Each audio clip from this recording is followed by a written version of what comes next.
Di hari ulang tahunku, suami mengirim pesan. Makan malam nanti kita batalkan saja.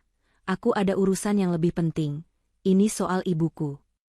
Aku hanya diam dan mengemasi barang-barangku, lalu pergi menggunakan taksi online tanpa memberitahu siapapun. Suami histeris saat tahu aku pergi ke tempat yang bahkan tidak pernah bisa dia bayangkan sedikitpun. Karena aku. Sebelum ceritanya dimulai, silahkan tulis di kolom komentar dari daerah mana saja teman-teman yang menonton cerita ini. Jangan lupa like dan subscribe agar channel ini bisa semakin berkembang dan bisa mempersembahkan cerita yang lebih menarik lagi. Suasana di ruang makan itu hening, hanya terdengar suara detak jarum jam dinding yang terasa semakin lambat dan menyiksa. Hidangan istimewa yang telah dimasak sejak sore kini mulai kehilangan uap hangatnya. Tidak ada minuman beralkohol di atas meja itu, hanya ada teko keramik berisi teh melati terbaik dan sebotol air mineral yang embunnya mulai menetes membasahi taplak meja. Winda duduk di ujung meja dengan punggung tegak. Ia mengenakan gamis sederhana namun rapi, lengkap dengan jilbab yang menutupi kepalanya dengan anggun. Wajahnya tenang, nyaris tanpa ekspresi, seolah ia adalah patung lilin yang sedang menunggu kehidupan ditiupkan ke dalamnya. Hari ini adalah hari ulang tahunnya, dan ia telah menunggu suaminya, Fahri, selama 3 jam. Ponsel di samping piring makannya bergetar singkat, memecah keheningan yang menyesakkan itu. Layar ponsel menyala, menampilkan sebuah pesan singkat dari nama yang selama ini ia prioritaskan di atas segalanya. Winda meraih ponsel itu dengan gerakan lambat dan terukur. Matanya membaca deretan huruf yang dikirimkan Fahri. Pesan itu berbunyi sangat singkat dan padat, tanpa basa-basi, dan tanpa ucapan selamat ulang tahun. Fahri menulis bahwa makan malam harus dibatalkan, karena ia memiliki urusan yang jauh lebih penting menyangkut ibunya, Ibu Nilam. Pesan itu diakhiri dengan kalimat perintah agar Winda tidak menunggunya pulang, dan sebaiknya tidur lebih dulu. Winda meletakkan kembali ponselnya ke atas meja dengan sangat perlahan, tanpa membantingnya, tanpa ada air mata yang menetes di pipinya. Reaksi wanita itu sungguh di luar dugaan. Jika wanita biasa mungkin akan menangis terseduh-seduh atau melempar barang karena kecewa, Winda justru menghela napas panjang seolah beban berat baru saja diangkat dari pundaknya. Tatapan matanya yang semula lembut berubah menjadi dingin dan tajam, seperti permukaan danau beku yang menyimpan misteri kelam di dasarnya. Ia menatap kursi kosong di hadapannya, kursi yang seharusnya diduduki oleh Fahri, dan sebuah senyuman tipis yang sulit diartikan terukir di bibirnya. Wanita berhijab itu bangkit dari kursinya. Ia tidak membereskan makanan yang sudah dingin itu. Ia membiarkan semuanya tergeletak begitu saja seolah pesta itu memang sudah berakhir sebelum dimulai. Winda melangkah menuju kamar tidur utama mereka di lantai 2. Langkah kakinya terdengar tegas di lantai keramik, berbeda dengan langkahnya yang biasanya pelan dan hati-hati agar tidak mengganggu istirahat Fahri. Sesampainya di kamar, ia tidak menuju lemari pakaian untuk mengambil baju ganti atau bersiap tidur seperti perintah suaminya. Ia justru berjalan menuju sebuah lukisan pemandangan generik yang tergantung di dinding di samping lemari besar. Tangan Winda meraba sisi bingkai lukisan itu, menekan sebuah titik tersembunyi yang tidak kasat mata. Terdengar bunyi klik pelan, dan lukisan itu bergeser sedikit, menampakkan sebuah brankas kecil yang tertanam di dinding. Winda menempelkan ibu jarinya pada panel pemindai. Lampu indikator berkedip hijau dalam hitungan detik. Pintu brankas terbuka tanpa suara. Di dalamnya tidak ada perhiasan emas atau tumpukan uang tunai, seperti yang biasa disimpan orang kaya pada umumnya. Hanya ada sebuah flash disk berwarna perak titanium, sebuah kunci berbentuk aneh, dan beberapa paspor dengan foto wajahnya namun dengan nama dan kewarganegaraan yang berbeda-beda. Winda mengambil paspor bersampul hitam dan flash disk tersebut, lalu memasukkannya ke dalam tas tangan kecil yang biasa ia bawa. Ia kemudian membuka bagian belakang lemari pakaiannya, merobek sedikit lapisan kayu tipis di bagian paling bawah yang ternyata adalah ruang penyimpanan rahasia lainnya. Dari sana, ia mengambil sebuah kartu akses berwarna hitam pekat tanpa logo apapun. Winda menatap cermin riasnya untuk terakhir kali. Ia melihat pantulan dirinya, seorang istri penurut yang selama 5 tahun terakhir hidup dalam bayang-bayang suami yang biasa saja. Ia merapikan ujung jilbabnya, memastikan tidak ada sehelai rambut pun yang keluar, lalu berbisik pada bayangannya sendiri bahwa sandiwara panjang ini sudah selesai. Ia keluar dari kamar itu tanpa membawa koper besar. Ia tidak butuh baju-baju lamanya. Ia tidak butuh kenangan di rumah ini. Winda menuruni tangga dan langsung menuju pintu depan. Ia memesan taksi online melalui aplikasi di ponselnya, mengetikkan sebuah titik koordinat yang jarang dikunjungi orang sebagai tujuan. Tidak butuh waktu lama, sebuah mobil MPV hitam tiba di depan pagar rumahnya. Winda masuk ke dalam mobil itu, tanpa menoleh lagi ke arah rumah yang telah menjadi penjaranya selama ini. Rumah itu kini hanyalah bangunan kosong yang menyimpan kebohongan Fahri. Di dalam mobil, supir taksi sesekali melirik Winda melalui kaca spion tengah dengan tatapan ragu dan gelisah. Supir itu melihat aplikasi peta di ponselnya yang mengarahkan mereka ke pinggiran kota, melewati batas wilayah pemukiman menuju area hutan kota yang terkenal angker dan tertutup untuk umum, karena merupakan bekas kompleks pemakaman Belanda tua yang sudah tidak terurus. Supir itu berdeham, mencoba memberanikan diri untuk bertanya karena rute yang mereka lewati semakin sepi dan gelap, jauh dari keramaian kota. Ia bertanya apakah Winda yakin dengan tujuan tersebut, karena setahu dia area itu sudah dipagar beton dan dijaga ketat, serta tidak ada rumah penduduk di sana. Winda menjawab pertanyaan supir itu dengan suara yang tenang namun, memiliki otoritas yang membuat bulu kuduk supir itu meremang. Ia mengatakan agar supir itu tetap fokus menyetir dan mengikuti jalur yang ada di peta. Winda meyakinkan bahwa pagar beton itu akan terbuka untuknya dan supir itu tidak perlu khawatir soal keamanan. Nada bicara Winda bukanlah nada bicara seorang ibu rumah tangga yang sedang tersesat atau bingung, melainkan nada bicara seseorang yang terbiasa memberi perintah dan ditaati. Supir itu akhirnya memilih diam, menelan rasa penasarannya, dan terus memacu kendaraan menembus malam yang semakin pekat, membawa penumpangnya menuju tempat yang tidak wajar. Sepanjang perjalanan, Winda hanya menatap keluar jendela. Lampu-lampu jalan yang buram melintas cepat seperti kenangan 5 tahun pernikahannya yang sia-sia. Ia teringat bagaimana Fahri selalu meremehkannya, menganggapnya wanita yang tidak tahu apa-apa selain memasak dan mengurus rumah. Fahri tidak pernah tahu siapa Winda sebenarnya. Fahri tidak pernah tahu bahwa istri yang ia suruh membuatkan kopi setiap pagi adalah orang yang memegang rahasia para pejabat tinggi negara. Malam ini, Winda memutuskan untuk berhenti bersembunyi. Pesan Fahri tentang membatalkan makan malam demi ibunya adalah pemicu yang meledakkan bendungan kesabarannya. Winda menyadari bahwa mempertahankan penyamaran ini sudah tidak sepadan dengan penghinaan yang ia terima. Mobil terus melaju, meninggalkan kehidupan normal Winda di belakang, menuju kegelapan yang menjadi rumah aslinya. Jam digital di dashboard mobil sedan milik Fahri menunjukkan pukul 2 dini hari ketika ia membelokkan setir memasuki halaman rumahnya. Mobil itu melaju pelan agar suara mesinnya tidak membangunkan tetangga. Fahri memarkir kendaraannya dengan sembarangan. Tubuhnya terasa lelah, namun pikirannya berkecamuk hebat. Kemeja kerjanya sudah kusut, dan ada aroma parfum wanita lain yang samar-samar menempel di kerah bajunya, aroma parfum milik Laura. Fahri mengusap wajahnya dengan kasar, berusaha menyusun skenario kebohongan yang meyakinkan jika Winda bertanya kenapa ia pulang selarut ini. Ia sudah menyiapkan alasan klasik bahwa kondisi Ibu Nilam tiba-tiba memburuk, dan ia harus menemani ibunya di rumah sakit. Padahal kenyataannya ia baru saja menghabiskan waktu di apartemen Laura. Fahri turun dari mobil dan melangkah menuju pintu depan. Ia merogoh saku celananya mencari kunci rumah, namun gerakan tangannya terhenti ketika menyadari pintu rumah tidak terkunci. Rasa curiga mulai menyusup ke dalam benaknya. Winda adalah wanita yang sangat teliti soal keamanan rumah. Tidak mungkin Winda lupa mengunci pintu utama, apalagi di jam segini. Fahri mendorong pintu itu perlahan. Engsel pintu berdecit pelan, memecah kesunyian malam. Gelap gulita menyambutnya. Tidak ada lampu yang menyala, bahkan lampu ruang tengah yang biasanya dibiarkan redup oleh Winda pun mati total. Fahri meraba dinding mencari saklar lampu dan menekannya. Cahaya lampu neon membanjiri ruangan, menyilaukan matanya sejenak. Pemandangan pertama yang ia lihat adalah meja makan yang masih tertata rapi. Piring-piring berisi makanan yang sudah basi masih tergeletak di sana, tidak tersentuh sama sekali. Fahri menatap kursi kosong di ujung meja. Rasa bersalah sedikit menyengat hatinya, tapi segera tertutupi oleh kepanikan lain yang lebih mendesak. Ia butuh Winda malam ini juga. Ia tidak pulang hanya untuk tidur. Ia pulang karena ia membutuhkan tanda tangan Winda untuk dokumen penggadaian sertifikat rumah. Fahri berlari kecil menaiki tangga menuju kamar tidur mereka. Ia memanggil nama Winda beberapa kali, namun suaranya hanya memantul di dinding-dinding kosong. Tidak ada jawaban. Jantungnya mulai berdegup kencang. Pikirannya melayang pada kemungkinan buruk. Mungkinkah Winda sakit atau terjadi sesuatu padanya? Fahri membuka pintu kamar tidur dengan kasar. Kamar itu kosong dan rapi, terlalu rapi. Tempat tidur masih tertata sempurna. Sprei tidak kusut, menandakan belum ada orang yang tidur di sana malam itu. Fahri bergegas menuju kamar mandi dalam, menyalakan lampu, namun nihil. Winda tidak ada di sana. Kepanikan Fahri berubah menjadi kemarahan.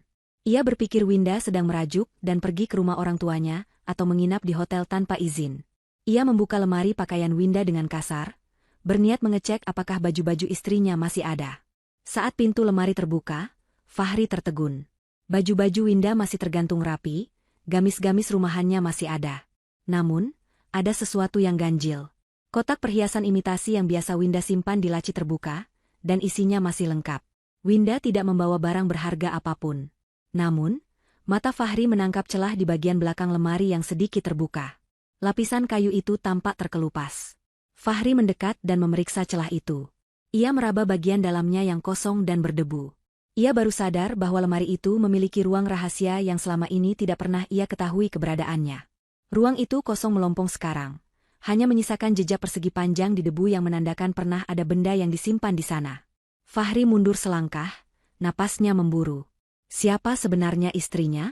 Kenapa ada ruang rahasia di lemari baju? Namun, otak Fahri yang sedang terdesak masalah keuangan segera kembali ke fokus utamanya.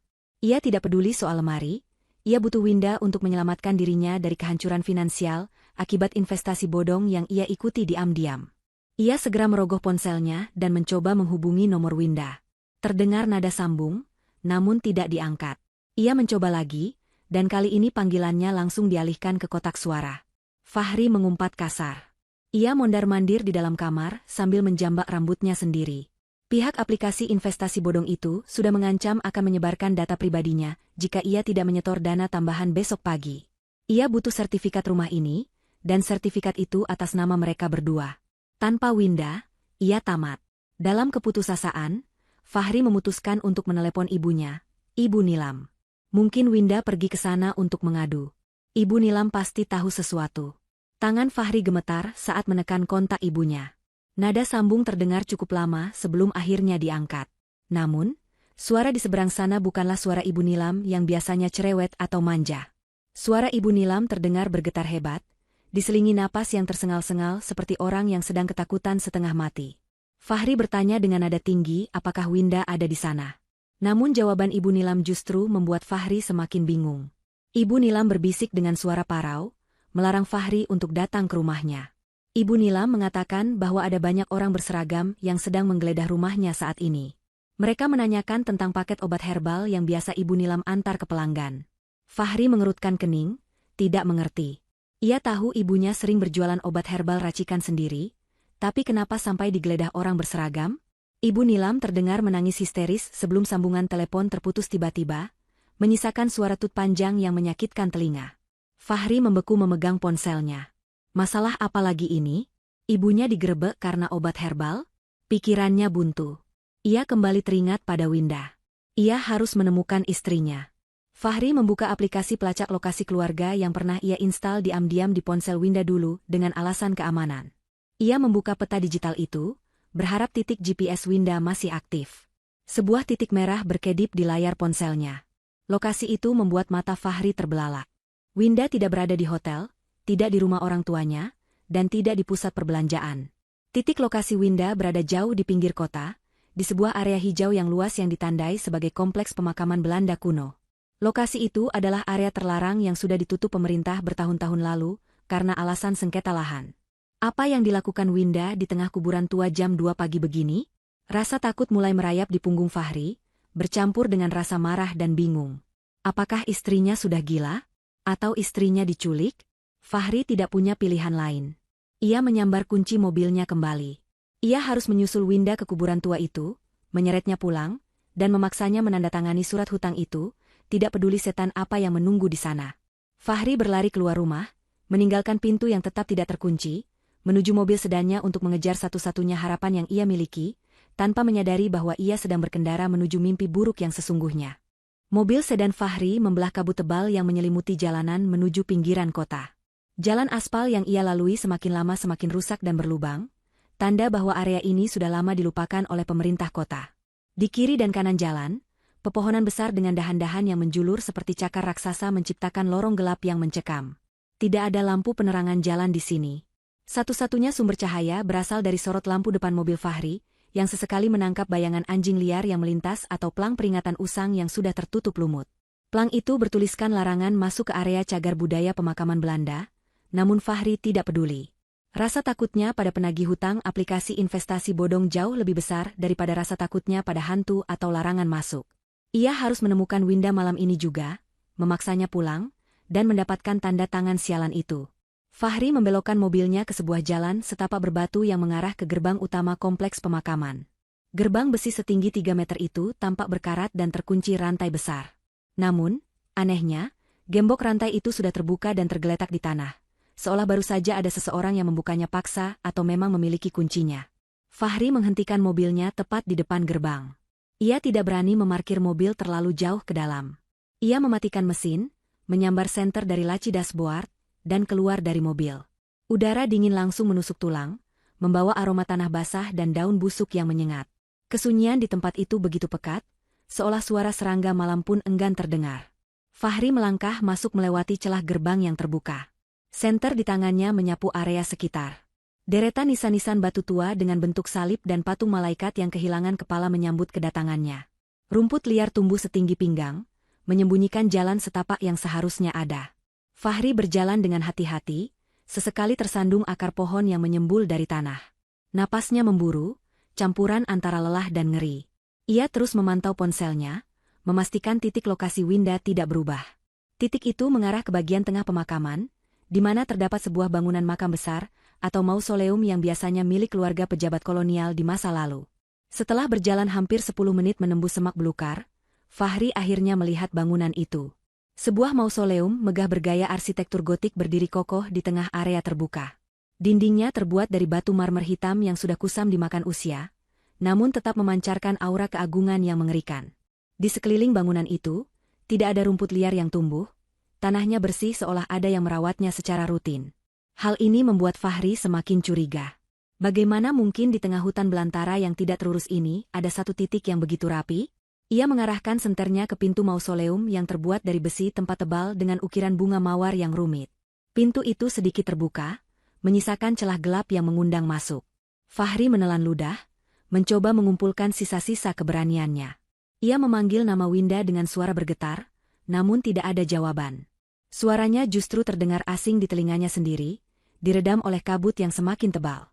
Dengan tangan gemetar, Fahri mendorong pintu besi itu. Engsel pintu yang seharusnya berkarat ternyata bergerak mulus tanpa suara, seolah baru saja diberi minyak pelumas. Fahri melangkah masuk ke dalam kegelapan mausoleum. Udara di dalam ruangan itu terasa berbeda, lebih dingin dan berbau logam, bukan bau apek seperti kuburan tua pada umumnya. Cahaya senter Fahri menyapu ruangan dalam mausoleum. Ruangan itu kosong. Tidak ada peti mati batu di tengah ruangan seperti yang ia bayangkan. Lantainya terbuat dari keramik motif catur hitam putih yang bersih mengkilap. Dinding-dindingnya polos tanpa hiasan. Fahri bingung.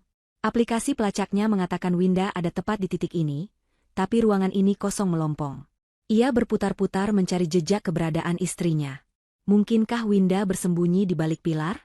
Atau mungkin ada ruangan lain di belakang bangunan ini? Saat Fahri melangkah mundur karena frustrasi, tumit sepatunya menginjak salah satu ubin lantai yang terasa sedikit ambles ke bawah. Tiba-tiba terdengar suara mendesing pelan, seperti suara mesin hidrolik yang mulai bekerja. Fahri terlonjak kaget. Belum sempat ia bereaksi, lantai tempat ia berpijak bergetar. Fahri panik dan mencoba lari ke arah pintu. Namun pintu besi di belakangnya tertutup secara otomatis dengan bantingan keras, mengunci dirinya di dalam. Kegelapan total menyelimuti ruangan itu sejenak sebelum lampu darurat berwarna merah menyala di sudut-sudut ruangan. Lantai di tengah ruangan, area seluas 2 kali 2 meter tempat Fahri berdiri, mulai bergerak turun perlahan. Fahri berteriak histeris sambil memukul-mukul dinding tak kasat mata di sekeliling lift tersebut, namun sia-sia. Ia sedang dibawa turun menuju perut bumi. Perjalanan turun itu terasa sangat lama dan menyiksa. Fahri bisa merasakan tekanan udara yang berubah, membuat telinganya berdenging. Ia tidak menyangka bahwa di bawah kuburan tua ini terdapat sebuah mekanisme teknologi canggih. Pikirannya mulai kacau. Apakah Winda diculik oleh organisasi rahasia? Atau apakah Winda terlibat sekte sesat? Bayangan tentang hutang investasinya sesaat terlupakan, tergantikan oleh ketakutan akan kematian yang terasa begitu dekat. Lift itu terus turun melewati lapisan tanah dan bebatuan, hingga akhirnya guncangan berhenti. Suara desing mesin mati, digantikan oleh suara kunci pengaman yang terbuka. Di hadapan Fahri, dinding batu di depannya terbelah dua dan bergeser ke samping, menampakkan sebuah lorong panjang berwarna putih steril yang sangat kontras dengan suasana kuburan di atas sana. Cahaya lampu LED yang terang benderang membanjiri mata Fahri, membuatnya harus menyipitkan mata. Namun, yang membuat jantungnya hampir berhenti berdetak bukanlah cahaya itu, melainkan sosok yang menyambutnya. Dua orang penjaga bertubuh kekar berdiri tegak di ujung lorong. Mereka mengenakan seragam taktis serba hitam, lengkap dengan rompi anti peluru dan helm yang menutupi seluruh wajah. Di tangan mereka, senjata laras panjang tipe serbu terarah tepat ke dada Fahri. Fahri mengangkat kedua tangannya secara refleks, lututnya gemetar hebat hingga hampir tidak sanggup menopang berat badannya. Ia mencoba berbicara, mencoba menjelaskan bahwa ia hanya mencari istrinya dan mungkin salah masuk tempat, tapi lidahnya keluh. Salah satu penjaga itu melangkah maju dengan gerakan kaku dan disiplin. Suara robotik terdengar dari balik helmnya, memerintahkan Fahri untuk tetap diam di tempat dan meletakkan tangan di belakang kepala. Penjaga itu tidak bertanya siapa Fahri, seolah mereka sudah menduga kedatangannya. Penjaga itu menempelkan alat pemindai retina ke mata Fahri secara paksa. Cahaya merah menyapu bola mata Fahri, membuatnya mengerjap perih. Sebuah suara wanita terdengar dari interkom yang terpasang di dinding lorong. Suara itu tenang, dingin, dan sangat familiar, namun adanya memiliki otoritas yang tidak pernah Fahri dengar sebelumnya di rumah. Suara itu memerintahkan penjaga untuk membiarkan Fahri masuk karena tamu tak diundang itu sudah dinantikan. Penjaga menurunkan senjatanya, namun tetap mencengkeram lengan Fahri dengan kasar, menyeretnya masuk lebih dalam ke lorong putih itu. Fahri berjalan terseok-seok, pikirannya berputar liar mencoba mencerna situasi gila ini. Ia baru saja turun dari kuburan ke markas militer bawah tanah, dan suara di interkom tadi terdengar sangat mirip dengan suara istrinya, Winda, wanita yang selama ini ia anggap lemah dan membosankan. Fahri diseret paksa menyusuri lorong panjang yang dindingnya terbuat dari material kaca tebal dan logam. Di balik dinding kaca itu, Fahri bisa melihat ruangan-ruangan laboratorium di mana orang-orang berjas putih sibuk meneliti cairan berwarna-warni dan merakit perangkat elektronik mikro. Tidak ada yang menoleh padanya. Semua orang tampak fokus pada pekerjaan mereka masing-masing, bergerak dengan efisiensi tinggi seperti lebah pekerja di dalam sarang raksasa. Tempat ini bukan sekadar bunker persembunyian. Ini adalah sebuah fasilitas operasi tingkat tinggi yang entah bagaimana bisa eksis di bawah tanah kota tanpa terdeteksi oleh siapapun. Ujung lorong bermuara pada sebuah pintu ganda raksasa yang terbuka otomatis saat penjaga mendekat. Fahri didorong masuk ke dalam ruangan utama yang luasnya mungkin setara dengan lapangan sepak bola indoor. Ruangan ini, yang disebut sebagai The Hive atau sarang, adalah pusat saraf dari seluruh operasi tempat ini. Dinding ruangan dipenuhi oleh layar-layar monitor raksasa yang tersusun melengkung, menampilkan aliran data tanpa henti. Fahri melihat peta dunia dengan titik-titik merah dan hijau yang berkedip, grafik pasar saham global yang bergerak real-time, dan rekaman CCTV dari berbagai sudut kota, termasuk rekaman lalu lintas di jalan raya yang baru saja ia lewati. Suara dengungan pelan dari server komputer, dan ketikan jari ratusan operator mengisi udara. Di tengah ruangan, puluhan meja kerja tersusun melengkung menghadap ke satu titik pusat. Sebuah panggung kecil yang ditinggikan, di mana terdapat sebuah meja kerja besar dari kayu mahoni hitam dan sebuah kursi pimpinan yang membelakangi pintu masuk. Fahri merasa sangat kecil dan tidak berarti di tempat ini. Ia seperti semut yang tersesat masuk ke dalam mesin jam yang rumit. Penjaga melepaskan cengkeraman mereka, membiarkan Fahri berdiri terhuyung di tengah ruangan, menjadi tontonan bagi beberapa staf yang menghentikan pekerjaan mereka sejenak untuk menatapnya dengan tatapan merendahkan. Matanya menyapu sekeliling dengan panik, mencari wajah yang ia kenal. Dan ia menemukannya. Di dekat panggung utama, berdiri seorang pria parubaya dengan setelan jas abu-abu yang sangat rapi.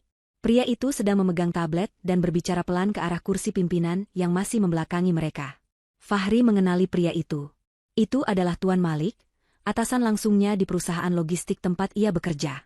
Tuan Malik, yang selama ini sering memarahinya karena laporan penjualan yang tidak mencapai target, kini berdiri di sana dengan sikap tubuh yang sangat berbeda. Tuan Malik terlihat membungkuk hormat, gesturnya penuh ketundukan, seolah sedang melayani seorang raja. Fahri berteriak memanggil nama bosnya itu dengan suara serak, berharap menemukan sekutu di tempat asing ini. Ia bertanya apa yang Tuan Malik lakukan di sini, dan meminta tolong untuk menjelaskan situasi gila ini. Tuan Malik menoleh perlahan. Tidak ada senyum ramah atau ekspresi kaget di wajahnya. Tuan Malik menatap Fahri dengan tatapan dingin dan datar, seolah menatap orang asing yang tidak penting. Ia kemudian memberi isyarat tangan agar Fahri diam. Fahri ternganga.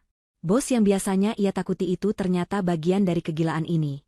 Pandangan Fahri kemudian beralih ke salah satu layar monitor berukuran sedang yang berada tak jauh dari posisi Tuan Malik berdiri. Di layar itu terpampang sebuah foto wajah wanita yang sangat ia kenal, wajah yang ia cium beberapa jam yang lalu. Itu adalah foto Laura. Namun, data yang tertulis di samping foto Laura membuat darah Fahri berdesir hebat. Di sana tertulis, target pengawasan level 1. Afiliasi, Organs Beswan. Status, mata-mata industri. Messi, Envelef.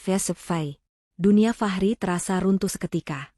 Laura, wanita cantik yang ia pikir mencintainya apa adanya, wanita yang selalu memuji kehebatannya di saat Winda hanya diam, ternyata adalah seorang mata-mata.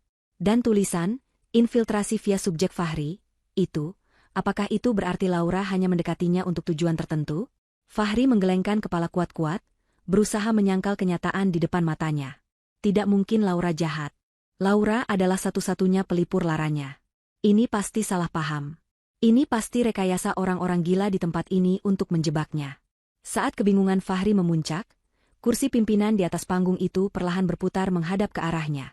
Suara mekanisme kursi itu terdengar halus namun, menusuk keheningan yang tiba-tiba tercipta di ruangan itu.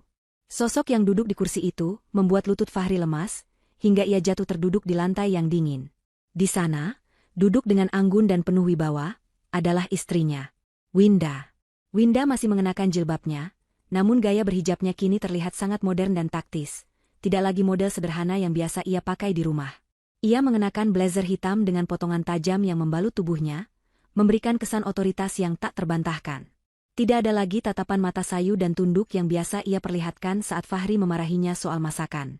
Tatapan mata Winda kini tajam, menusuk, dan penuh perhitungan, seperti elang yang sedang menatap mangsanya dari ketinggian. Di tangannya, ia memegang sebuah cangkir teh porselen tipis, menyesapnya dengan ketenangan yang mengerikan. Fahri tergagap, suaranya tercekat di tenggorokan. Ia mencoba memanggil nama Winda, bertanya apakah istrinya bekerja sebagai sekretaris atau admin di tempat ini. Pertanyaan bodoh yang keluar dari mulut pria yang tidak mampu menerima kenyataan bahwa istrinya jauh lebih hebat darinya. Winda meletakkan cangkirnya perlahan. Suaranya bergema di ruangan itu, tenang namun membuat setiap orang di ruangan itu menahan napas.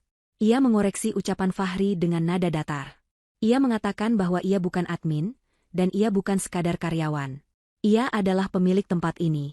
Ia adalah the keeper, penjaga keseimbangan informasi, dan Fahri baru saja melanggar satu-satunya aturan main dalam pernikahan mereka. Jangan pernah mencari tahu apa yang ada di balik diamnya sang istri. Winda berdiri dari kursinya, berjalan perlahan menuruni anak tangga panggung menuju Fahri yang masih terduduk lemas. Suara langkah sepatu hak tingginya menggema berirama. Tuan Malik segera mundur memberi jalan, menundukkan kepalanya dalam-dalam saat Winda lewat. Winda berhenti tepat di depan Fahri, menatap suaminya dari atas ke bawah dengan tatapan yang sulit diartikan, campuran antara kasihan dan kejijikan. Ia berkata bahwa selama 5 tahun ini, ia telah membangun benteng yang sempurna untuk melindungi identitasnya, dan Fahri adalah batu bata yang paling tidak berguna namun paling efektif untuk benteng itu, karena tidak ada orang yang akan mencurigai suami sebodoh Fahri memiliki istri sekelas dirinya. Fahri mencoba membela diri, ego laki-lakinya terluka parah. Ia berteriak bahwa ia adalah kepala keluarga, ia adalah suami Winda, dan Winda tidak berhak merendahkannya seperti itu. Ia mengungkit soal hutang-hutangnya, menyalahkan Winda karena membiarkannya hidup susah padahal Winda kaya raya. Winda tertawa kecil, tawa yang tidak mengandung kegembiraan sama sekali.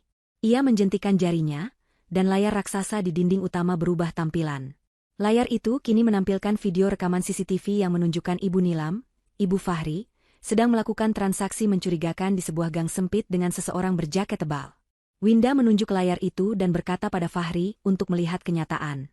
Alasan Fahri membatalkan makan malam ulang tahunnya bukan karena ibunya sakit, tapi karena ibunya tertangkap tangan membawa paket obat terlarang. Winda mengungkapkan bahwa selama ini, uang yang sering diminta Ibu Nilam kepada Fahri bukanlah untuk berobat, melainkan untuk mengganti rugi barang dagangan ilegal yang sering dihilangkan oleh wanita tua itu. Fahri terdiam 1000 bahasa, matanya menatap nanar ke layar. Ibunya seorang kurir obat terlarang, istrinya seorang pimpinan intelijen, dan selingkuhannya seorang mata-mata. Malam ini, seluruh pondasi kehidupan Fahri dihancurkan berkeping-keping tanpa sisa. Fahri masih terduduk di lantai yang dingin itu, lututnya terasa seperti jeli yang tidak mampu menopang bobot tubuhnya sendiri. Matanya menatap sosok wanita di hadapannya dengan pandangan nanar yang dipenuhi ketidakpercayaan. Wanita itu adalah Winda, istri yang telah ia nikahi selama 5 tahun, istri yang ia kenal sebagai wanita rumahan yang sederhana, pendiam, dan penurut. Namun, sosok yang berdiri di depannya saat ini terasa seperti orang asing yang mengenakan wajah istrinya. Winda berdiri tegak dengan postur tubuh penuh percaya diri, mengenakan blazer hitam berpotongan tegas yang membalut tubuhnya dengan elegan, sangat kontras dengan daster lusuh yang biasa ia lihat di rumah. Jilbabnya tertata rapi dengan gaya modern yang praktis, membingkai wajah cantiknya yang kini dihiasi ekspresi dingin dan berwibawa. Winda menatap Fahri dari balik cangkir teh porselen tipis yang ia pegang. Ia menyesap teh itu perlahan, seolah menikmati setiap detiknya, membiarkan keheningan menyiksa Fahri perlahan-lahan. Di sekeliling mereka, puluhan staf yang bekerja di ruangan The Hive itu kembali sibuk dengan layar komputer masing-masing, seolah kehadiran Fahri yang menyedihkan di lantai itu sama sekali tidak menarik perhatian mereka. Bagi mereka, Fahri hanyalah gangguan kecil yang tidak berarti di tengah operasi intelijen tingkat tinggi yang sedang mereka jalankan. Fahri merasa kerdil. Egonya sebagai seorang suami, sebagai laki-laki yang merasa dirinya kepala keluarga, hancur lebur di bawah tatapan merendahkan dari istrinya sendiri. Dengan suara bergetar menahan amarah dan rasa malu, Fahri akhirnya memberanikan diri untuk membuka mulut. Ia bertanya dengan nada menuntut tentang apa sebenarnya yang terjadi, dan sandiwara gila macam apa yang sedang dimainkan Winda. Fahri menuduh Winda telah membohonginya selama ini, menyembunyikan kekayaan dan pekerjaannya, sementara membiarkan Fahri banting tulang bekerja siang malam untuk membiayai kehidupan mereka yang pas-pasan. Fahri merasa dikhianati. Ia merasa dipermainkan seperti boneka bodoh. Ia berteriak bahwa sebagai suami, ia berhak tahu segalanya, dan ia berhak atas harta istrinya. Teriakan Fahri menggema di ruangan luas itu, namun tidak ada satupun orang yang bereaksi, kecuali Tuan Malik yang berdiri tak jauh dari Winda. Winda meletakkan cangkir tehnya ke atas meja kerja mahoni di sampingnya dengan gerakan lembut namun tegas. Suara denting porselen beradu dengan kayu terdengar nyaring di telinga Fahri. Winda melangkah maju mendekati Fahri, menundukkan sedikit badannya agar wajah mereka sejajar. Ia berkata dengan nada suara yang tenang, namun setiap katanya terasa tajam menusuk jantung. Winda menjelaskan bahwa Fahri tidak pernah banting tulang untuk membiayai hidup mereka. Gaji Fahri yang pas-pasan itu bahkan tidak cukup untuk membayar tagihan listrik bulanan rumah mereka jika Winda tidak diam-diam menutupinya dengan uang pribadinya. Winda mengungkapkan bahwa selama ini, gaya hidup hemat yang ia terapkan di rumah hanyalah cara untuk menyesuaikan diri dengan kemampuan finansial Fahri yang terbatas, agar suaminya itu tidak merasa rendah diri. Fahri menggelengkan kepalanya keras-keras, menolak mempercayai ucapan Winda. Ia mengungkit prestasinya di kantor, kenaikan jabatannya tahun lalu, dan bonus-bonus yang ia terima dari Tuan Malik. Ia merasa itu semua adalah hasil kerja kerasnya sendiri. Mendengar nama Tuan Malik disebut, Winda tersenyum miring. Ia menoleh ke arah Tuan Malik dan memberinya isyarat mata. Tuan Malik, pria parubaya yang selama ini dihormati dan ditakuti Fahri di kantor, segera melangkah maju dan membungkuk hormat kepada Winda sebelum beralih menatap Fahri dengan tatapan iba bercampur geli. Tuan Malik menjelaskan bahwa semua promosi jabatan dan bonus yang diterima Fahri selama ini adalah perintah langsung dari Winda. Perusahaan logistik tempat mereka bekerja hanyalah salah satu dari sekian banyak perusahaan cangkang milik Winda yang digunakan untuk mencuci uang operasional organisasi dan sebagai kedok bagi para agennya. Tuan Malik menambahkan bahwa sebenarnya kinerja Fahri di kantor sangat buruk. Fahri sering salah input data, lambat dalam mengambil keputusan, dan tidak memiliki jiwa kepemimpinan. Jika bukan karena instruksi khusus dari Winda untuk menjaga Fahri tetap bekerja dan merasa penting, Tuan Malik sudah memecat Fahri sejak tahun pertama ia bekerja. Fakta ini menghantam Fahri lebih keras daripada pukulan fisik. Seluruh kebanggaan yang ia bangun selama bertahun-tahun runtuh seketika. Ia menyadari bahwa ia hanyalah karyawan tidak berguna yang dipertahankan karena belas kasihan istrinya. Ia bukan manajer sukses seperti yang ia banggakan di depan teman-temannya. Ia hanyalah suami boneka yang dijaga agar tetap sibuk. Winda kembali menegakkan tubuhnya dan berjalan memutari Fahri, seolah sedang menginspeksi barang dagangan yang rusak. Ia menjelaskan alasan kenapa ia memilih Fahri sebagai suaminya 5 tahun lalu. Saat itu, Winda sedang diburu oleh sindikat internasional dan membutuhkan tempat persembunyian yang sempurna. Ia butuh kehidupan yang sangat biasa, sangat membosankan, dan sangat tidak terlihat agar musuh-musuhnya tidak bisa melacaknya. Fahri adalah kandidat yang sempurna. Fahri adalah pria rata-rata dengan ambisi yang biasa saja, hidup yang monoton, dan tidak memiliki kepekaan untuk mencurigai sesuatu yang ganjil. Menikah dengan Fahri adalah kamuflase terbaik bagi Winda. Di mata dunia, Winda hanyalah istri dari seorang pegawai swasta biasa, dan itu membuatnya tidak terlihat oleh radar musuh. Namun, Winda melanjutkan, kesabarannya mulai habis ketika Fahri mulai bertingkah. Fahri yang merasa dirinya hebat mulai berani bermain api dengan wanita lain dan terjerumus dalam investasi bodong, karena keserakahannya ingin cepat kaya. Winda tahu segalanya. Ia tahu setiap kali Fahri berbohong tentang lembur padahal sedang bertemu Laura. Ia tahu setiap kali Fahri mentransfer uang gaji ke rekening aplikasi investasi palsu itu. Winda membiarkan semua itu terjadi bukan karena ia tidak peduli, tapi karena ia ingin melihat seberapa jauh Fahri akan menggali kuburannya sendiri. Malam ini adalah puncaknya. Ketika Fahri lebih memilih menyelamatkan muka di depan ibunya dan selingkuhannya daripada menghargai istri yang telah memberinya atap di atas kepala, Winda memutuskan bahwa kontrak pernikahan ini sudah tidak layak dipertahankan. Fahri yang merasa terpojok mencoba menggunakan kartu terakhirnya. Ia mengungkit soal sertifikat rumah. Ia berkata bahwa rumah itu atas nama mereka berdua, dan ia butuh uang itu sekarang juga karena ia diancam oleh penagih hutang. Ia memohon pada Winda, merendahkan harga dirinya, meminta Winda membantunya melunasi hutang itu karena Winda ternyata kaya raya. Bagi Winda, uang segitu pasti tidak ada artinya. Sikap Fahri yang berubah dari arogan menjadi pengemis dalam hitungan menit membuat Winda semakin muak. Winda mengambil sebuah tablet tipis dari meja kerjanya dan melemparkannya ke lantai tepat di depan kaki Fahri. Layar tablet itu menyala, menampilkan data rekening bank Fahri yang kini berwarna merah dengan angka minus yang mencolok. Di sebelahnya, ada data aset milik Winda yang angkanya begitu fantastis hingga Fahri tidak sanggup menghitung jumlah nol di belakangnya. Winda berkata dengan dingin bahwa ia bisa saja melunasi hutang Fahri dalam kedipan mata, semudah ia membeli permen. Tapi ia tidak akan melakukannya. Ia tidak akan membiarkan uang hasil kerja kerasnya yang berdarah-darah digunakan untuk menutupi kesalahan pria yang tidak setia. Winda menegaskan bahwa rumah itu dibeli dengan uang tunai darinya. Nama Fahri di sertifikat hanyalah formalitas agar Fahri merasa memiliki. Malam ini, Winda akan menarik kembali semua fasilitas yang pernah ia berikan. Fahri menatap tablet itu dengan tangan gemetar. Ia melihat bukti transfer dari rekening tak dikenal yang masuk ke rekening cicilan rumah setiap bulannya, bukti pembayaran asuransi mobil, bahkan bukti pembayaran tagihan kartu kreditnya yang sering ia kira lunas otomatis karena sistem error. Ternyata Winda yang membayar semuanya. Fahri merasa telanjang. Ia merasa seperti anak kecil yang baru sadar bahwa mainan mewahnya adalah pemberian orang tua yang kini sedang marah besar. Rasa takut mulai menjalar ke seluruh tubuhnya, bukan lagi takut pada penagih hutang, tapi takut pada masa depannya yang suram tanpa Winda. Ia menatap wajah istrinya, mencari sisa-sisa kelembutan yang dulu selalu ada, namun yang ia temukan hanyalah tembok es yang kokoh. Winda yang ia kenal sudah mati, atau mungkin memang tidak pernah ada. Yang ada di hadapannya kini adalah sang penjaga, ratu dunia bawah tanah yang baru saja menjatuhkan vonis pada pengkhianatnya. Suasana di dalam The Hive semakin mencekam setelah Winda membongkar kepalsuan harga diri Fahri. Namun, Winda belum selesai. Masih ada satu lagi kebenaran pahit yang harus ia tumpahkan ke hadapan suaminya, agar pria itu benar-benar sadar betapa butanya ia selama ini. Winda kembali duduk di kursi kebesarannya, menyilangkan kaki dengan anggun, lalu menunjuk ke layar monitor raksasa yang mendominasi dinding ruangan. Ia memerintahkan operator untuk memutar rekaman, subjek Nilam. Operator di sudut ruangan mengetik beberapa perintah cepat, dan layar utama seketika berubah tampilan. Fahri mendongak, matanya tertuju pada layar raksasa itu. Gambar yang muncul adalah rekaman CCTV hitam putih dengan kualitas tinggi, diambil dari sudut pandang kamera tersembunyi di sebuah gang sempit yang remang-remang. Di layar itu, terlihat sosok wanita tua yang sangat familiar bagi Fahri. Itu adalah ibunya, Ibu Nilam. Wanita itu mengenakan jaket tebal yang terlihat kebesaran dan kerudung instan yang dipasang asal-asalan. Ia tampak gelisah, celingukan ke kanan dan ke kiri seolah takut ada yang melihat. Di tangannya, ia mendekap erat sebuah bungkusan plastik hitam. Fahri mengerutkan kening.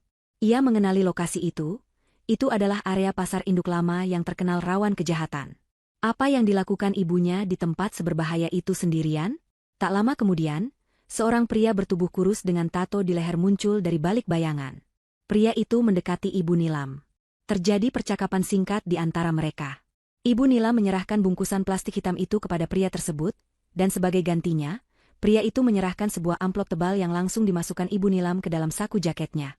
Gerakan tangan Ibu Nilam terlihat cepat dan terlatih. Sama sekali tidak terlihat seperti wanita tua yang rapuh dan sakit-sakitan, seperti yang sering ia keluhkan pada Fahri. Fahri ternganga melihat adegan itu. Ia mencoba menyangkal dalam hatinya, meyakinkan diri bahwa itu pasti hanya transaksi jual-beli biasa. Mungkin ibunya sedang membeli obat herbal atau menjual perhiasan lama. Namun, Winda mematahkan penyangkalan Fahri dengan kejam.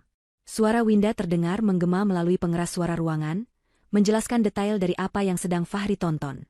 Ia mengatakan bahwa bungkusan hitam yang diserahkan Ibu Nilam itu berisi 500 butir pil obat penenang dosis tinggi yang termasuk dalam kategori obat terlarang golongan 1.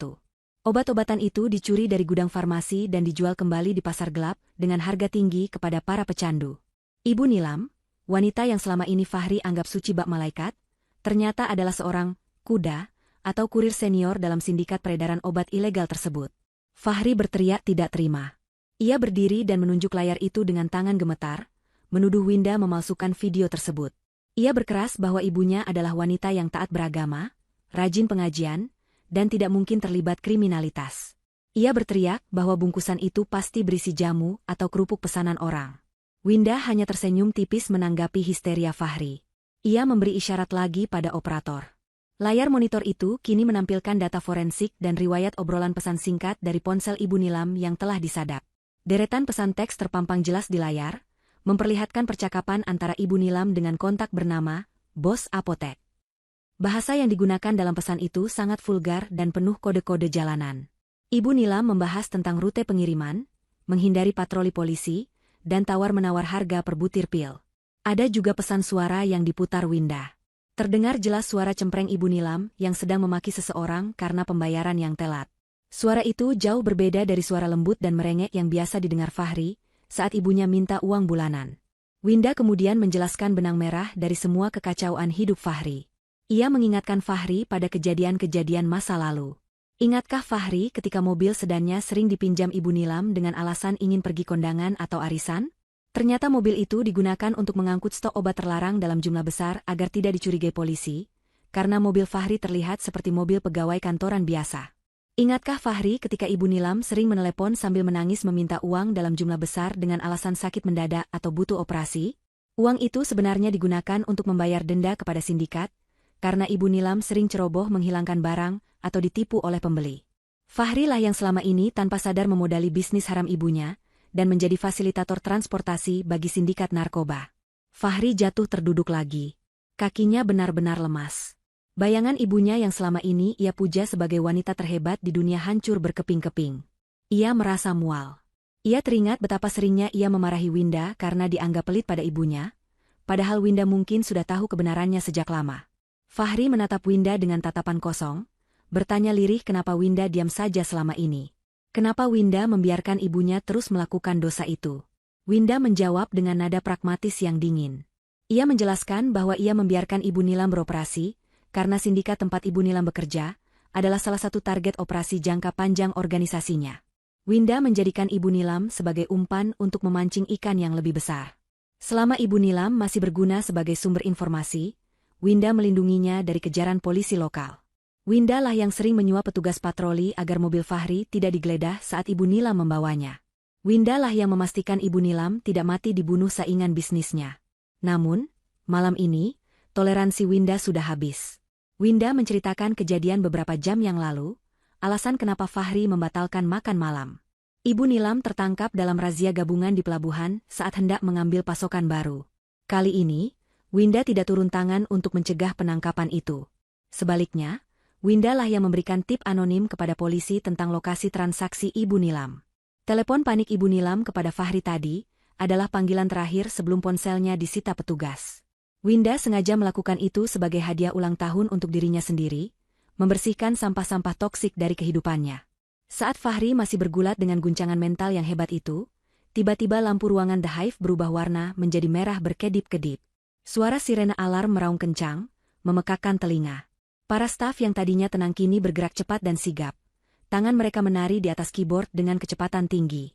Suara sistem otomatis terdengar dari pengeras suara, memberitahukan adanya pelanggaran keamanan di perimeter luar pintu masuk utama. Winda menoleh ke arah layar keamanan dengan ekspresi waspada namun tidak panik. Di layar itu, terlihat rekaman dari kamera pengawas di lorong masuk tempat Fahri tadi diseret. Seorang wanita muda dengan pakaian ketat serba hitam sedang berusaha meretas panel kunci pintu. Wanita itu bergerak lincah, melumpuhkan satu penjaga dengan gerakan bela diri yang efektif.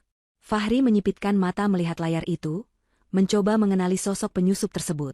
Ketika wanita itu menoleh ke arah kamera, jantung Fahri seakan berhenti berdetak untuk kedua kalinya malam ini. Wajah penyusup itu adalah wajah yang sangat ia rindukan beberapa jam lalu. Itu adalah Laura. Namun, Laura di layar itu tidak terlihat manis dan manja seperti Laura yang ia kenal. Laura di layar itu terlihat ganas, memegang pisau taktis, dan memiliki tatapan mata seorang pembunuh. Winda tertawa kecil, sebuah tawa yang terdengar sangat menyeramkan di telinga Fahri. Winda berkata bahwa pesta malam ini semakin meriah. Tamu tak diundang kedua sudah tiba. Laura, Selingkuhan Fahri, ternyata bukan sekadar wanita murahan yang mengejar harta, tapi seekor serigala yang menyamar menjadi domba untuk masuk ke kandang singa. Dan malam ini, Winda sudah siap untuk menguliti serigala itu hidup-hidup di depan mata suaminya. Suara sirene alarm yang memekakan telinga perlahan mereda, tergantikan oleh dengungan rendah mesin pendingin ruangan yang kembali mendominasi atmosfer The Hive. Lampu merah yang berkedip tanda bahaya kini telah kembali menjadi putih terang, namun ketegangan di udara sama sekali tidak berkurang. Mata semua orang di ruangan raksasa itu tertuju pada pintu akses utama yang terbuat dari baja tebal. Pintu itu terbuka perlahan dengan suara desis hidrolik, menampakkan dua orang penjaga keamanan bertubuh raksasa yang sedang menyeret seorang wanita masuk ke dalam ruangan. Wanita itu meronta-ronta dengan liar, menendang dan menyumpah serapah. Namun tenaga fisiknya tidak sebanding dengan cengkeraman besi para penjaga yang menahannya. Fahri menyipitkan mata, berusaha mengenali sosok wanita yang sedang diseret itu. Jantungnya berdegup kencang, separuh berharap bahwa penglihatannya salah, separuh lagi takut akan kebenaran yang akan menghantamnya. Wanita itu mengenakan pakaian serba hitam yang ketat dan taktis. Sangat berbeda dengan gaun-gaun manis berwarna pastel yang biasa ia lihat. Rambutnya yang panjang terikat kuda berantakan, dan ada luka lebam di sudut bibirnya. Namun, wajah itu tidak bisa dipungkiri lagi. Itu adalah Laura. Wanita yang beberapa jam lalu memeluknya mesra di apartemen, wanita yang ia anggap sebagai pelarian indahnya dari kebosanan rumah tangga, kini berada di sini, di markas bawah tanah rahasia ini, dalam keadaan terikat sebagai tawanan. Fahri, didorong oleh insting kepahlawanan yang salah tempat dan rasa cinta buta yang bodoh, berlari kecil mendekati Laura. Ia berteriak pada para penjaga untuk melepaskan kekasihnya. Dalam benak Fahri yang naif, ia berpikir Laura mungkin membuntutinya karena khawatir, atau Laura diculik oleh orang-orang jahat ini untuk mengancamnya. Ia tidak bisa memproses kenyataan bahwa Laura adalah penyusup. Fahri mencoba meraih tangan Laura, bertanya dengan suara gemetar apakah wanita itu baik-baik saja. Namun, respons yang ia terima sungguh di luar dugaan. Laura tidak menatapnya dengan pandangan memohon pertolongan atau kasih sayang.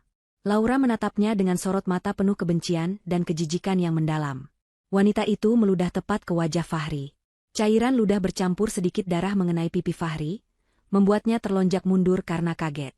Laura tertawa, sebuah tawa kering yang terdengar sangat kasar dan meremehkan. Ia membentak Fahri agar menyingkir dari hadapannya. Laura memaki Fahri dengan sebutan laki-laki bodoh yang tidak berguna. Kata-kata kasar itu meluncur deras dari mulut Laura, menghancurkan citra wanita lembut dan manja yang selama ini Fahri puja. Fahri terpaku di tempatnya, tangannya mengusap pipi yang basah oleh ludah, matanya membelalak tidak percaya. Ia bertanya dengan lirih kenapa Laura melakukan itu. Bukankah mereka saling mencintai?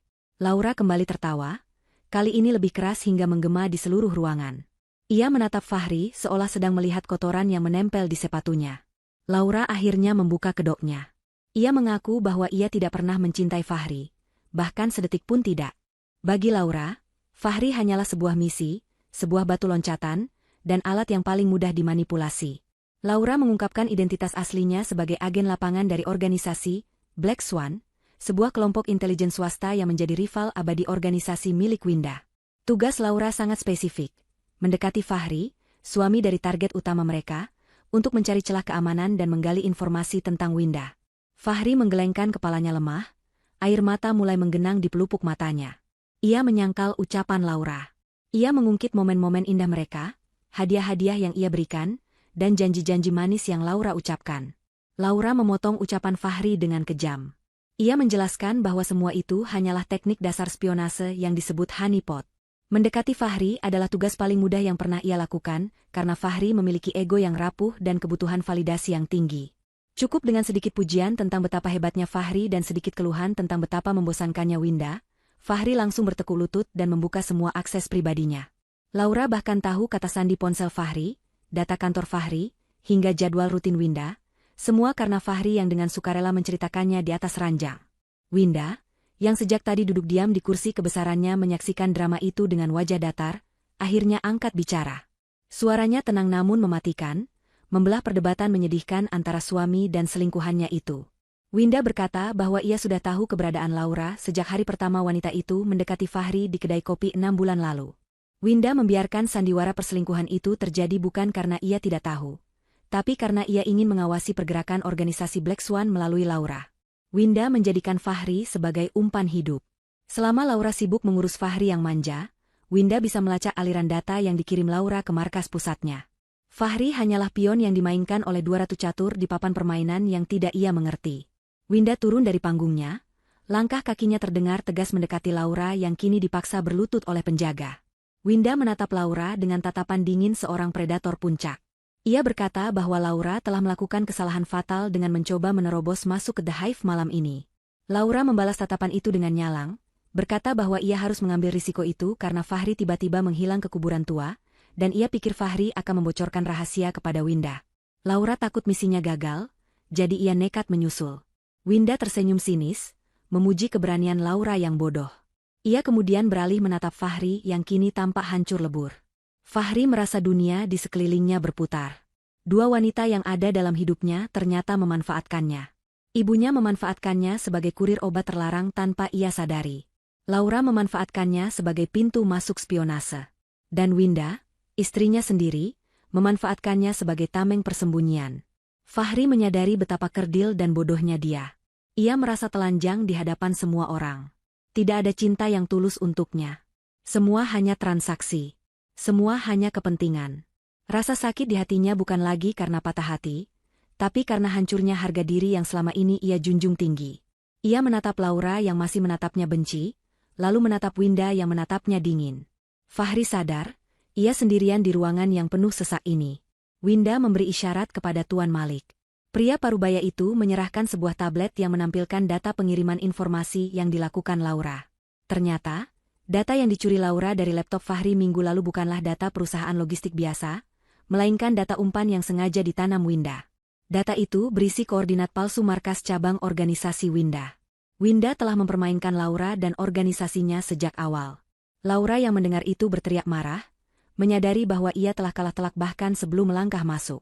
Ia telah mempertaruhkan nyawanya untuk data sampah. Kegagalan ini berarti hukuman mati dari organisasinya sendiri. Fahri, yang kini telah kehilangan segalanya, cinta, kepercayaan, dan kebanggaan, jatuh berlutut di lantai. Ia menangis tanpa suara, bahunya terguncang hebat. Ia melihat Laura diseret menjauh ke sudut ruangan, dan ia melihat Winda kembali duduk di singgasananya. Panggung sandiwara kehidupan Fahri telah runtuh, menyisakan puing-puing kenyataan yang terlalu pahit untuk ditelan. Malam ulang tahun Winda yang seharusnya menjadi makan malam sederhana, telah berubah menjadi malam pengadilan bagi dosa-dosa dan kebodohan Fahri. Keheningan kembali menyelimuti The Hive, setelah Laura diamankan di sudut ruangan dengan mulut disumbat, agar tidak lagi meneriakkan sumpah serapah. Winda duduk kembali di kursi kerjanya yang megah, menatap Fahri yang masih berlutut di lantai dengan tatapan yang sulit ditebak. Tidak ada lagi sisa-sisa kehangatan seorang istri di mata itu. Yang ada hanyalah perhitungan dingin seorang hakim yang siap menjatuhkan vonis. Winda meletakkan sebuah pistol otomatis berwarna hitam matte di atas meja mahoni di depannya.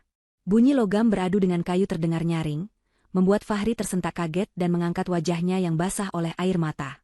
Winda berbicara dengan nada rendah yang bergema melalui akustik ruangan yang sempurna. Ia berkata bahwa dalam dunia intelijen tempat ia bernaung, setiap kesalahan harus dibayar mahal, dan setiap pengkhianatan memiliki konsekuensi. Fahri telah melakukan kesalahan ganda, mengkhianati pernikahan mereka dan secara tidak sengaja membahayakan keamanan organisasi dengan membawa masuk mata-mata musuh. Namun, Winda masih ingin memberikan satu kesempatan terakhir, bukan sebagai istri, tapi sebagai manusia yang pernah berbagi atap dengannya selama 5 tahun. Sebuah ujian terakhir untuk melihat apakah masih ada setitik saja moralitas atau keberanian yang tersisa dalam diri Fahri. Winda menampilkan 2 gambar di layar monitor besar di belakangnya. Gambar sebelah kiri adalah siaran langsung dari sel tahanan kepolisian tempat Ibu Nilam sedang diperiksa. Wanita tua itu terlihat ketakutan, meringkuk di sudut ruangan interogasi, wajahnya pucat pasi tanpa riasan tebal yang biasa ia pakai. Gambar sebelah kanan adalah Laura yang terikat di sudut ruangan The Hive. Nasibnya kini berada di ujung tanduk karena organisasi Black Swan pasti akan memburunya atas kegagalan misi, atau Winda bisa saja menyerahkannya ke pihak berwajib atas tuduhan spionase industri dan percobaan pembobolan. Winda memberikan ultimatum yang mengerikan. Ia berkata bahwa ia memiliki kuasa untuk membebaskan salah satu dari mereka.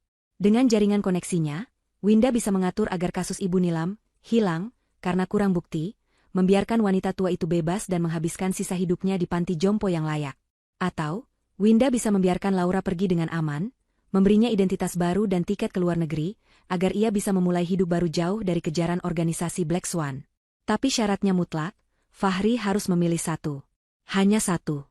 Satunya lagi akan dibiarkan membusuk sesuai nasib mereka masing-masing. Ibu Nilam akan dipenjara seumur hidup karena obat terlarang, atau Laura akan dieksekusi oleh rivalnya. Fahri menatap kedua gambar itu bergantian. Keringat dingin mengucur deras dari dahinya. Napasnya memburu cepat.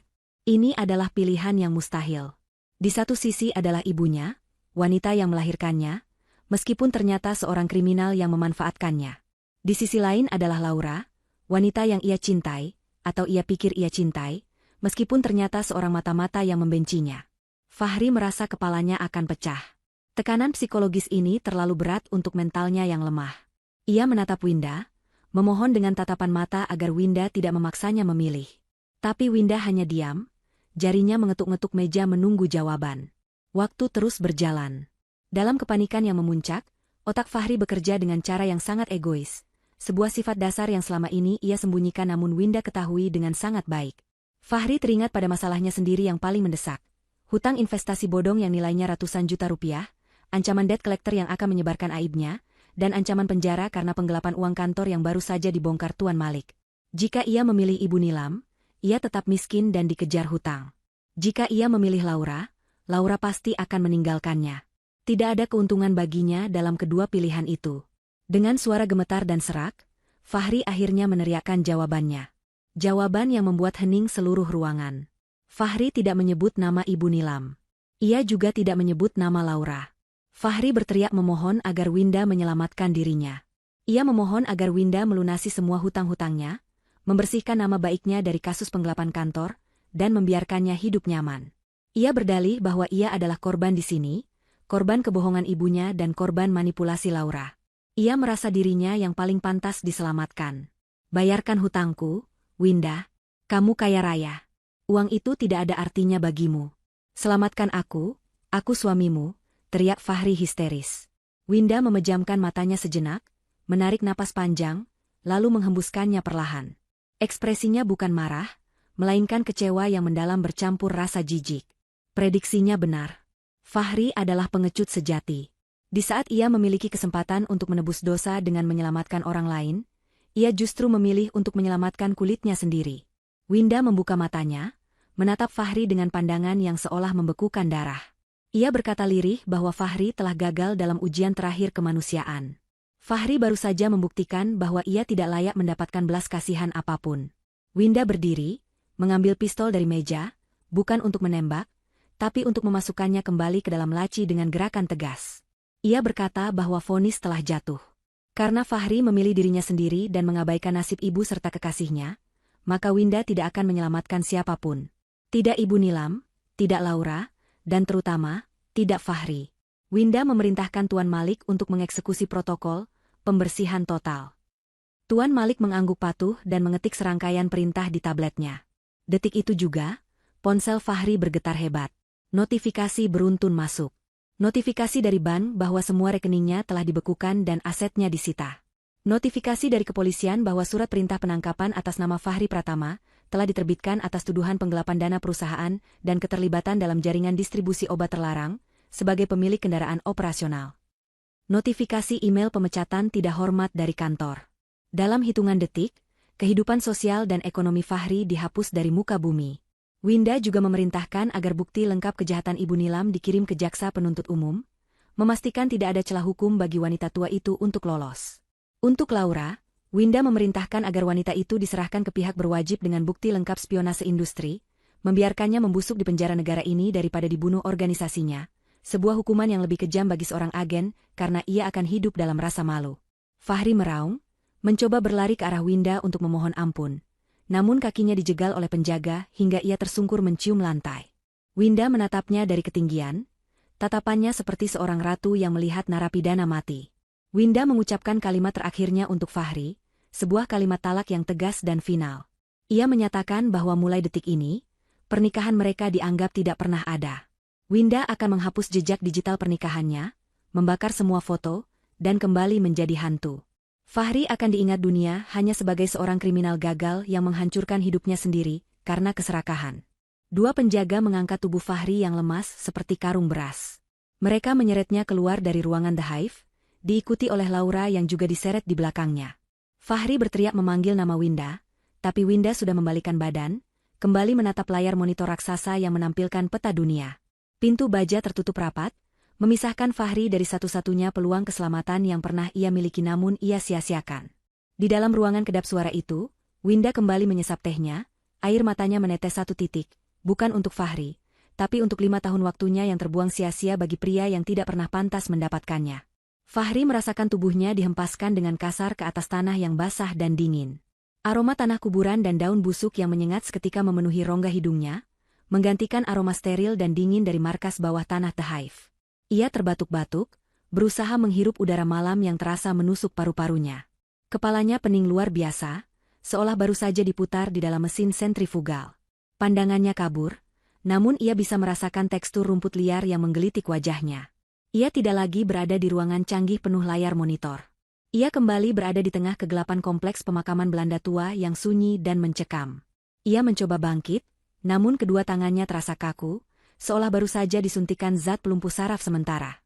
Di sampingnya, ia mendengar suara erangan tertahan.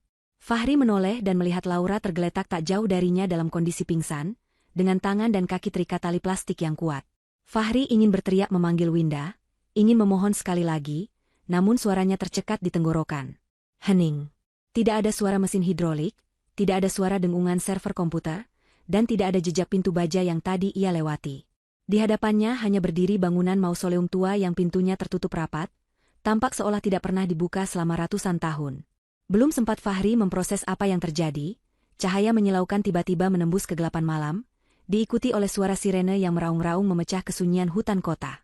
Cahaya biru dan merah berputar-putar, memantul di nisan-nisan batu, menciptakan bayangan mengerikan yang menari-nari. 3 mobil patroli polisi dan 1 mobil van taktis berhenti dengan rem mendecit di area pelataran makam. Puluhan petugas berseragam lengkap dengan rompi anti peluru berlompatan turun, senjata mereka terarah lurus ke arah Fahri dan Laura. Teriakan perintah agar tiarap dan jangan bergerak terdengar susul-menyusul, menciptakan kekacauan yang memekakan telinga. Fahri mengangkat tangannya dengan gemetar, air mata keputusasaan mengalir di pipinya yang kotor oleh tanah. Seorang petugas polisi menerjangnya, menekan wajah Fahri ke tanah, dan memasangkan borgol besi yang dingin di pergelangan tangannya. Fahri berteriak histeris, mencoba menjelaskan situasinya. Ia berteriak bahwa ia bukan penjahat, bahwa istrinya ada di bawah tanah, di dalam makam itu. Ia meracau tentang markas intelijen, tentang layar monitor raksasa, dan tentang konspirasi tingkat tinggi. Namun, semakin keras ia berteriak, semakin kasar perlakuan polisi padanya.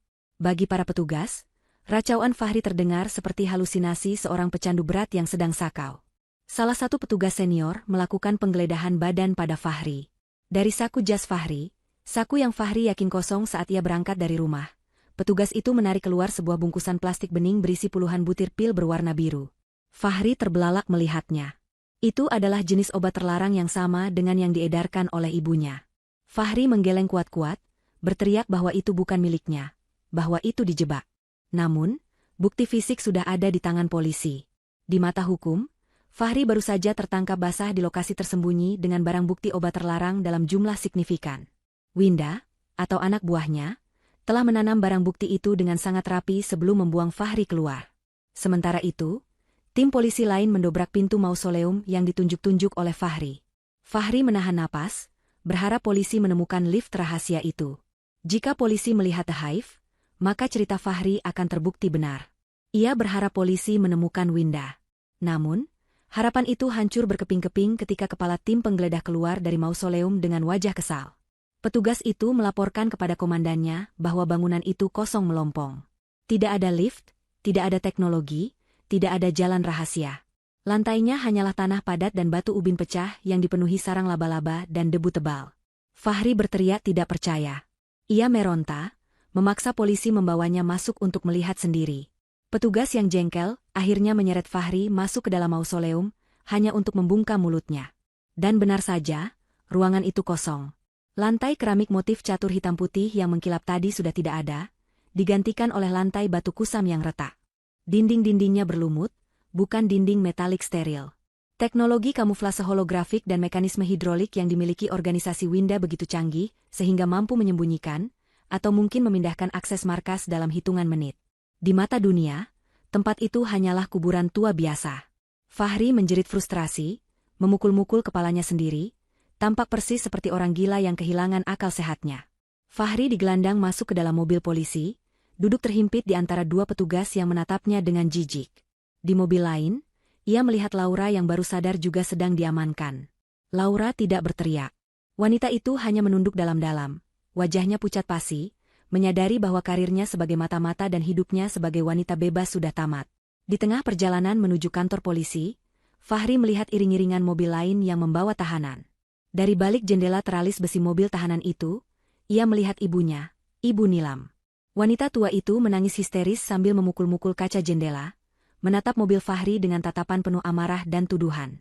Malam itu, keluarga kecil yang dibangun di atas kebohongan itu resmi runtuh di jalanan aspal yang dingin. Sesampainya di kantor polisi, mimpi buruk Fahri berlanjut ke tahap interogasi. Ia didudukan di kursi besi yang dingin di ruangan sempit dengan lampu sorot yang menyilaukan. Penyidik melemparkan tumpukan berkas ke atas meja. Berkas-berkas itu berisi bukti penggelapan dana perusahaan yang dilakukan Fahri selama 2 tahun terakhir, bukti yang dikirimkan oleh Tuan Malik. Ditambah dengan kepemilikan obat terlarang yang ditemukan di sakunya, dan kesaksian, yang direkayasa, bahwa mobil Fahri sering terlihat di lokasi transaksi narkotika jaringan Ibu Nilam, nasib Fahri sudah terkunci. Fahri mencoba menceritakan tentang Winda. Ia mengatakan bahwa istrinya adalah dalang dari semua ini. Ia menyebut nama Winda Kusuma, sang pemilik perusahaan logistik, sang ratu intelijen. Penyidik menatap Fahri dengan pandangan aneh.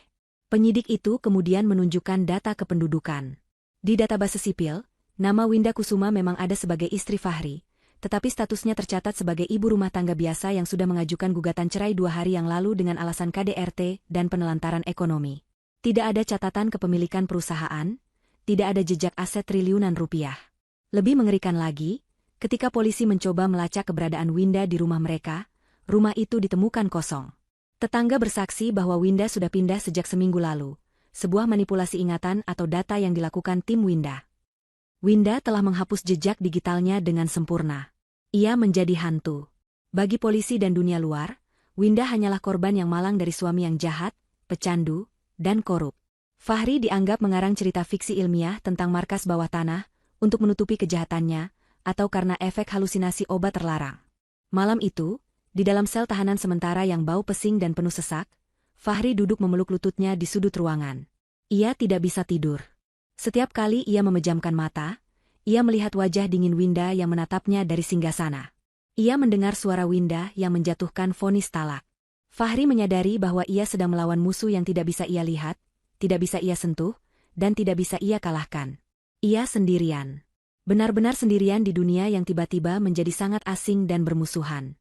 Di luar sana, fajar mulai menyingsing, menandai hari pertama dari sisa hidupnya yang akan ia habiskan di balik jeruji besi, sementara wanita yang ia sia-siakan kini terbang bebas, tak tersentuh oleh hukum manusia biasa. 1 tahun telah berlalu sejak malam kelam di pemakaman tua itu, namun bagi Fahri, waktu seolah berhenti berputar. Ia kini mendekam di lembaga pemasyarakatan kelas 1, sebuah tempat di mana harapan mati perlahan-lahan dimakan oleh rutinitas yang membosankan dan kekerasan yang tersembunyi. Fahri yang dulu selalu tampil necis dengan kemeja licin dan rambut tertata rapi, kini tampak jauh lebih tua dari usianya. Wajahnya kurus, matanya cekung dengan lingkaran hitam yang permanen, dan kulitnya kusam. Rambutnya dipotong hampir botak, dan ada bekas luka baru di pelipisnya. Hasil dari pelajaran yang diberikan oleh narapidana lain karena Fahri terlalu sering meracau tentang istrinya yang seorang ratu intelijen. Di penjara ini, Fahri adalah lelucon. Para sipir dan sesama tahanan memanggilnya, si komandan, dengan nada mengejek, karena Fahri sering berteriak dalam tidurnya, memberi perintah pada pasukan bayangan yang tidak ada. Tidak ada yang percaya ceritanya. Bagi mereka, Fahri hanyalah koruptor kacangan yang juga terlibat jaringan obat terlarang ibunya sendiri. Kunjungan keluarga adalah waktu yang paling menyiksa bagi Fahri. Bukan karena ia rindu, tapi karena ia harus bertemu dengan satu-satunya kerabat yang tersisa. Ibunya, yang kini ditahan di blok wanita di kompleks penjara yang sama. Pertemuan mereka di ruang kunjungan gabungan selalu diwarnai dengan kebencian. Ibu Nilam, yang kini duduk di kursi roda karena stroke ringan, tidak pernah berhenti menyalahkan Fahri. Dengan suara pelat dan air mata buaya, ia memaki Fahri sebagai anak durhaka yang tidak becus melindunginya. Ibu Nilam menuduh Fahri lah yang menjebaknya, padahal kenyataannya Fahri lah yang menjadi korban keserakahan ibunya. Hubungan ibu dan anak yang dulu terlihat sangat dekat dan saling ketergantungan itu, kini berubah menjadi racun yang saling membunuh jiwa masing-masing. Mereka terjebak dalam lingkaran setan saling menyalahkan, membusuk bersama dalam penyesalan yang terlambat. Sementara itu, nasib Laura tidak kalah tragis. Setelah proses hukum yang panjang dan memalukan, di mana bukti-bukti spionasenya dibeberkan di pengadilan tertutup, Laura dideportasi ke negara asalnya. Namun, ia tidak pulang sebagai warga negara biasa. Ia pulang sebagai agen yang gagal dan terbongkar. Di dunia intelijen, agen yang gagal dan tertangkap adalah aib. Kabar terakhir yang didengar, melalui bisik-bisik pengacara pro bono Fahri, Laura kini mendekam di penjara militer negaranya dengan hukuman seumur hidup atas tuduhan pengkhianatan ganda dan kegagalan misi. Kecantikan dan kelicikannya tidak lagi bisa menyelamatkannya. Ribuan kilometer jauhnya dari sel penjara yang pengap itu, suasana yang sangat kontras sedang terjadi.